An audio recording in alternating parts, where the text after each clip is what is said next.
railroad strike could start on Friday.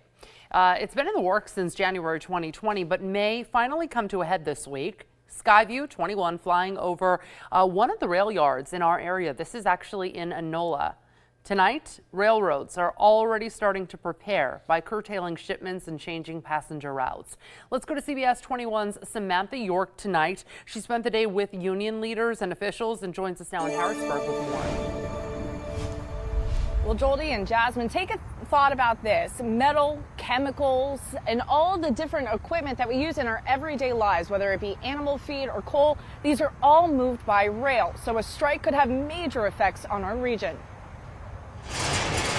The truth is, a lot of our freight is moved via rail. In fact, over a third of it. Railroads could go quiet this Friday, raising concern for distribution hubs. Especially here on the West Shore or around the Harrisburg area, we're very well situated as a crossroads for the nation. So within about 10 hours of here, you can hit about half the population of the country. Railroads across the state prepare for a pending rail strike, as over 90,000 rail workers around the U.S. may walk out, demanding better pay and sick time. Our hands are tied. We have to get what our members deserve, and they truly do deserve it. Norfolk Southern and Amtrak scaling back services, awaiting a ripple effect. We've already seen Amtrak start to wind down some of the multi-day trips, the long-distance network. They know they don't want to strand workers, equipment, passengers. The National Railway Labor Conference represents rail companies. It's reportedly reached tentative agreements with 9 of the 12 unions representing rail workers, offering what it calls the most substantial wage increase in over 40 years. We're trying to come to an agreement. Tony Cardwell's union represents those who work on the tracks. My particular craft is some of the hardest working people in the industry. They swing the hammers are the ones that work out in the 110-degree weather and then the freezing weather. But contracts are still up in the air for signal workers, conductors, and engineers, raising concerns on the implications it could have on the supply chain. Those operations could be disrupted within about 10 days. The Association of American Railroads says a strike could cost the American economy $2 billion a day, adding to inflation concerns. Cardwell says a strike is not the solution anyone wants. They're heroes in a way,